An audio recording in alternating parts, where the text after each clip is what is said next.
Hola, buenas tardes. Yo soy Tessa Olivares y en este video voy a estarles presentando mi proyecto final de psicología social.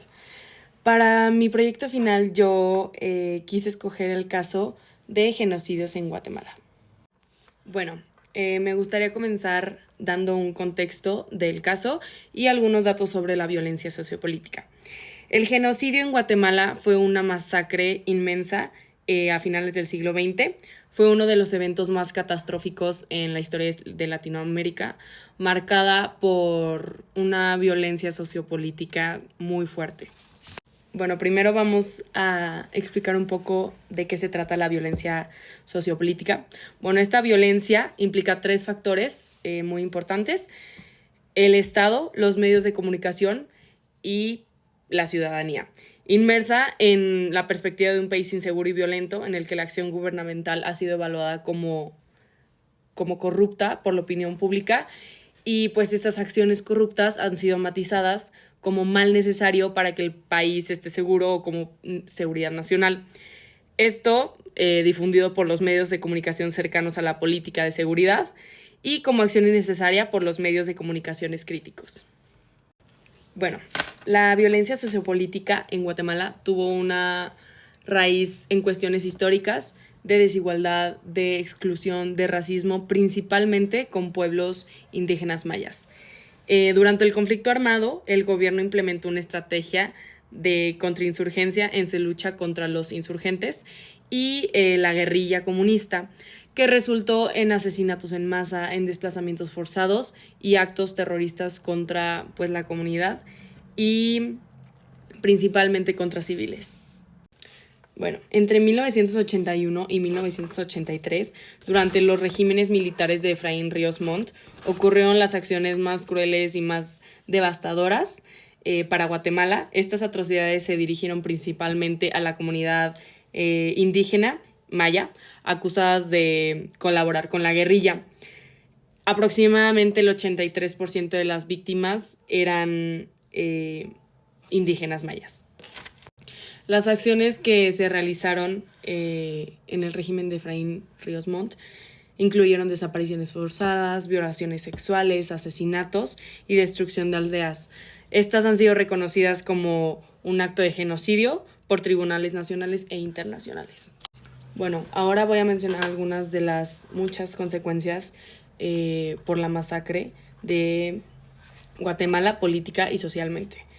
Más de 200,000 personas fueron asesinadas y desaparecidas, en la mayoría de ellas civiles, 1,000,000 de desplazamientos internos y cerca de 150,000 refugiados en México y otros países vecinos, y regiones comunitarias destruidas, principalmente las indígenas.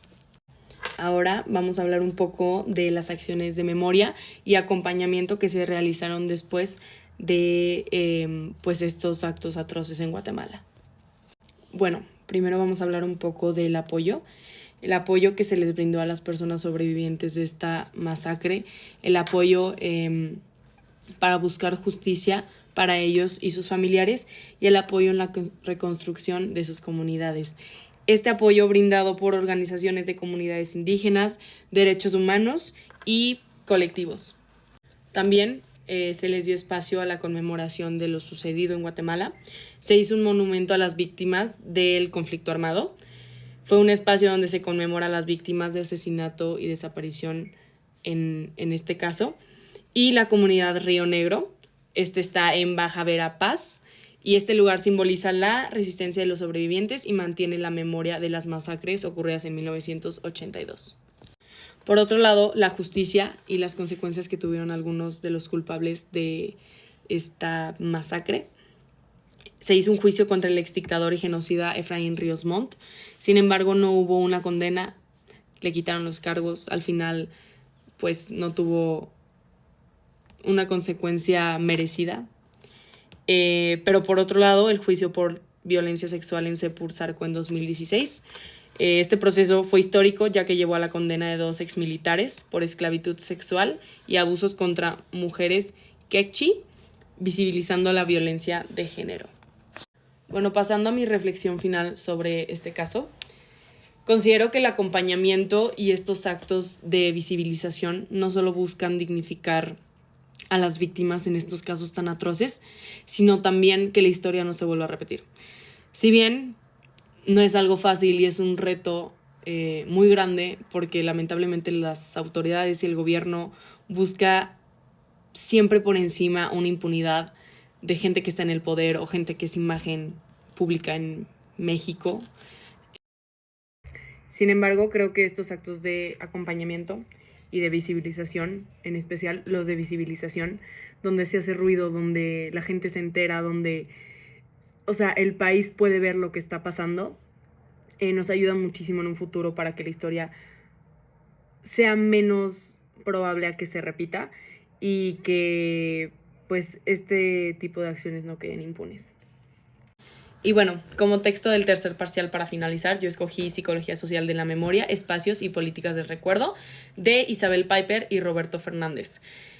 Este texto, bueno, los autores nos explican cómo la memoria va más allá de un constructo individual, que es más bien como un fenómeno socialmente construido y que lo van cargando de generación en generación.